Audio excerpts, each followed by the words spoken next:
جب دیوار حجر اسود تک اٹھ گئی تو ہر سردار نے چاہا حجر اسود کو اس کی جگہ رکھنے کا شرف اسے حاصل ہو۔ اس پر سخت جھگڑا اٹھ کھڑا ہوا جو 4-5 روز تک جاری رہا۔ کسی طرح فیصلہ نہ ہو پایا کہ حجر اسود کون رکھے گا، اور قریب تھا کہ حرم میں خون ریزی ہو جائے، لیکن ابو امیہ کی ایک تجویز سب نے منظور کر لی۔ ابو امیہ سب سے زیادہ عمر رسیدہ تھا۔ اس نے کہا، میری تجویز یہ ہے کہ کل صبح مسجد حرام کے دروازے سے جو شخص سب سے پہلے داخل ہو اس سے فیصلہ کرا لیا جائے، یعنی وہ جس کے حق میں فیصلہ دے دے حجر اسود وہی اس کی جگہ پر رکھے گا۔ دوسرے دن صبح سویرے جو شخص سب سے پہلے داخل ہوا وہ نبی اکرم صلی اللہ علیہ وسلم تھے۔ قریش آپ کو دیکھتے ہی بول پڑے، هذا الامین رضینا هذا محمد، یہ تو محمد ہیں جو کہ امین ہیں، ہم ان سے راضی ہیں۔ پھر آپ ان کے نزدیک پہنچے تو آپ کو تفصیل سنائی گئی۔ آپ نے اس مسئلے کا حل یہ نکالا کہ ایک چادر لی، اس میں حجر اسود کو رکھا اور سب سرداروں سے کہا اس چادر کو سب لوگ کناروں سے پکڑ کر اٹھائیں۔ سب نے ایسا ہی کیا۔ جب چادر حجر اسود کی جگہ پہنچ گئی تو آپ نے اپنے مبارک ہاتھوں سے حجر اسود کو اس کی جگہ پر رکھ دیا۔ یہ اس قدر عمدہ فیصلہ تھا کہ سب خوش ہو گئے۔ نبی کریم صلی اللہ علیہ وسلم بچپن ہی سے عقل سلیم کے مالک تھے، پاک دامن تھے، بھرپور قوت کے مالک تھے۔ جوانی اور پختگی کا زمانہ آیا تو آپ کی خوبیاں اور زیادہ نکھر کر سامنے آئیں۔ آپ درست سوچ، صحیح نظر، بہترین اخلاق اور عمدہ عادات کا سب سے بلند نمونہ تھے۔ سچائی اور امانت، صبر و شکر، حیا اور وفا، خیر خواہی اور تواضع سبھی میں ممتاز تھے۔ بھلائی اور احسان میں آپ کا کوئی ثانی نہیں تھا۔ ابو طالب نے کیا خوب کہا ہے، وہ گورے مکھڑے والا جس کی برکت سے ابر رحمت برستا ہے، وہ یتیموں کا سہارا اور بیواؤں کا نگہبان ہے۔ آپ بہت صلہ رحمی کرنے والے تھے، لوگوں کا بوجھ اپنے سر لیتے تھے، کنگال کی ایسی مدد فرماتے کہ مالدار ہو جاتا یا روزگار سے لگ جاتا، مہمان کی مہمانی کرتے اور مصیبت کے مارے ہوں سے تعاون فرماتے۔ اللہ تعالیٰ نے آپ کی حفاظت اور نگہبانی کا خاص انتظام فرمایا تھا، اور قوم کے اندر پھیلی ہوئی خرافات اور برائیوں کے خلاف آپ کے دل میں نفرت ڈالتی تھی۔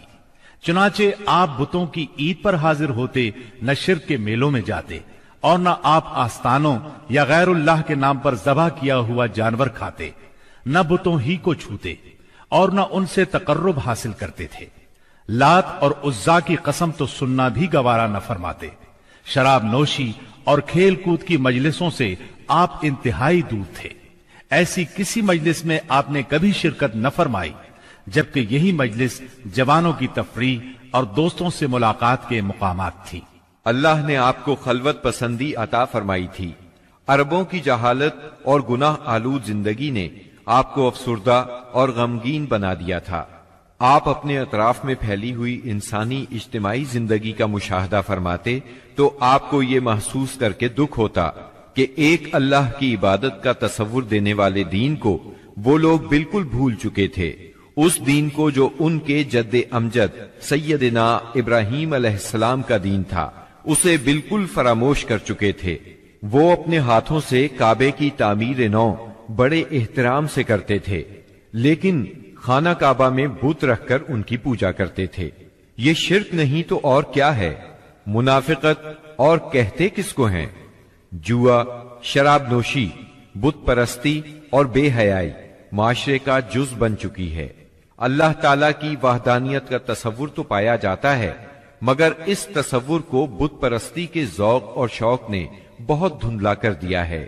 بتوں کی شکل میں اپنے معبود گھڑ لیے ہیں۔ ہر قبیلے اور ہر خاندان کا ایک پسندیدہ بت ہے، اور کعبے میں 360 بت رکھے ہوئے ہیں۔ بت پرستی کے شوق کا یہ عالم ہے کہ قریش سفر میں جاتے ہیں تو ستو کے بت بنا لیتے ہیں، اور جب ضرورت پڑتی ہے تو اپنے معبودوں کو گھول کر پی لیتے ہیں۔ قریش کے معاشرے اور عرب کے ماحول میں عورت بیچاری کی حالت اس قدر پست، ذلیل اور ردی ہے کہ وہ اونٹوں، بکریوں اور غلے کی طرح تجارت کی چیز بن چکی ہے۔ شادیوں پر کوئی پابندی، کوئی روک نہیں، ایک مرد جتنی عورتوں سے چاہے شادی کر سکتا ہے، اور دوسری طرف عورت بھی جتنے مردوں کو پسند کرے ان سے تعلق پیدا کر سکتی ہے۔ چوری چھپے آشنائی سے لے کر کھلی بے حیائی تک ہر برائی کی جاتی ہے۔ پستی اور گراوٹ کی انتہا ہے کہ منقولہ اور موروثی جائیداد کی طرح باپ کی بیویاں بھی بیٹے کو ورثے میں ملتی ہیں، اور وہ اپنی حقیقی ماں کے سوا اپنی ستیلی ماؤں سے شادی کرنے میں کسی قسم کی آر محسوس نہیں کرتا۔ اس بے حیائی کے ساتھ عربوں میں ایک شدید مجرمانہ قسم کی غیرت بھی پائی جاتی ہے، وہ یہ کہ ہماری لڑکیاں کسی کو بیاہ ہی نہ جائیں، کوئی مرد ہمارا داماد نہ بنے۔ سنگ دلی کی حد تک اس غیر فطری غیرت کے سبب لڑکیاں زندہ دفن کی جاتی ہیں، اور اس انتہا درجے کی بے رحمی پر الٹا فخر کیا جاتا ہے۔ آقا کو غلاموں کی موت اور زندگی پر پورا مالکانہ اختیار حاصل ہے۔ ملک میں کوئی مرکزیت نہیں پائی جاتی، ہر قبیلہ اپنے ایک سردار کے ماتحت خود مختار بنا بیٹھا ہے۔ اس چیز نے قبائل کو شدید قسم کی رقابتوں میں مبتلا کر دیا ہے۔ ذرا ذرا سی بات پر تلواریں نیام سے باہر آ جاتی ہیں، اور بڑی خوفناک جنگیں ہوتی ہیں جن کا سلسلہ کئی پشتوں تک جاری رہتا ہے۔ آنے والی نسلیں اپنے اسلاف اور آباء و اجداد کے خون کا انتقام لیتی ہیں۔ گھوڑ دوڑ میں گھوڑا دوڑانے پر جھگڑا، کھیتوں میں بکریاں چرانے پر لڑائی، اور چشموں سے پانی بھرنے پر خونریزی کرتے ہیں۔ اپنے دشمنوں کو قتل کر کے ان کی کھوپڑیوں میں شراب پیتے ہیں۔ عرب قوم جاہل ہے، لکھنا پڑھنا نہیں جانتی، مگر انہیں اپنی شاعری اور زباندانی پر اتنا گھمنڈ اور غرور ہے کہ ساری دنیا کو اپنی فصاحت اور شاعری کے مقابلے میں گنگا خیال کرتے ہیں۔ توہم پرستی انتہا کو پہنچی ہوئی ہے، ذرا ذرا سی بات پر فال نکالتے ہیں، پانسے پھینکتے ہیں، ہر طرف کہانت کا زور ہے، کاہنوں سے اپنی تقدیر اور مستقبل کے بارے میں پوچھتے ہیں۔ عرب کے باشندے اس آدمی کو قابل عزت اور شریف سمجھتے ہیں جس کے پاس بہت زیادہ اونٹ، بکریاں اور کھجور کے باغات ہوں، بہت سی دولت ہو، غلام ہوں، کنیزیں ہوں۔ نیکی، پرہیزگاری اور شرافت کا تصور ہی ان کے ذہنوں سے نکل چکا ہے۔ یہی وہ دور ہے جس کو دور جہالت کہا جاتا ہے۔ عرب کے معاشرے کی برائیوں نے ان کی فطری صلاحیتوں کو دبا دیا ہے، مثلاً شجاعت، حریت، عہد کی پابندی، مہمان نوازی، جفاکشی، فصاحت اور زباندانی، خود اعتمادی اور کسی کی مدد کے بغیر اپنی حفاظت خود کرنے کا جذبہ۔ ان تمام خوبیوں سے عرب آشنا ہیں، لیکن ان کی یہ خصوصیات صحیح رہنمائی نہ ہونے کی وجہ سے غلط راہوں پر پڑ گئی تھی اور ان کا بے جا استعمال ہو رہا تھا۔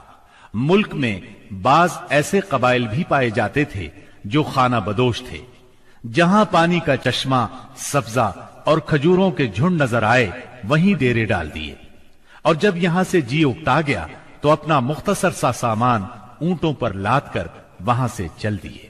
یہ تھے عرب کے افسوسناک حالات، لیکن یہ یہاں تک محدود نہیں تھے۔ اس زمانے میں دنیا کے گوشے گوشے میں ایسی ہی پستی پائی جاتی تھی۔ کہیں آگ کی پوجا ہوتی تھی، کہیں محبت اور نفرت کے دیوتاؤں کے آگے سر جھکائے جاتے تھے۔ غرض اللہ تعالی کے سوا اس کی ساری مخلوق کی عبادت ہو رہی تھی۔ حد یہ ہے کہ سانپ، درخت اور بندر تک معبود بنے ہوئے تھے۔ پتھر، جانور، چاند، سورج اور ستارے، یہاں تک کہ زمین پر رینگنے والے کیڑوں تک کی پرستش نے ساری دنیا کو شرک کا گڑھ بنا دیا تھا۔ ہر طرف جہالت کا اندھیرا اور شرک و کفر کی تاریکیاں چھائی ہوئی تھیں۔ ان سب میں صراط مستقیم گم ہو کر رہ گیا تھا۔ اہل عرب کی حالت زار پر کڑنے کے علاوہ آپ اپنی خلوت و تنہائی میں زندگی اور کائنات کے رازوں پر بھی غور و فکر کیا کرتے تھے اور سوچا کرتے تھے کہ زندگی کیا ہے، کائنات کیا ہے، یہ چاند، سورج، ستارے کیوں کر بنے، کائنات کیوں تخلیق کی گئی، کس نے کی، زندگی کا ظہور کب ہوا، کیسے ہوا۔ یہ وہ دن تھے جب آپ تنہائی میں غور و فکر کی ضرورت کے ساتھ ساتھ عبادت کو بھی لازمی سمجھتے تھے۔ عبادت آپ کی روح کی ضرورت تھی، لہذا آپ رمضان بھر غار ہرا میں قیام فرماتے، آنے جانے والے مسکینوں کو کھانا کھلاتے اور بقیہ اوقات اللہ تعالیٰ کی عبادت میں گزار دیتے۔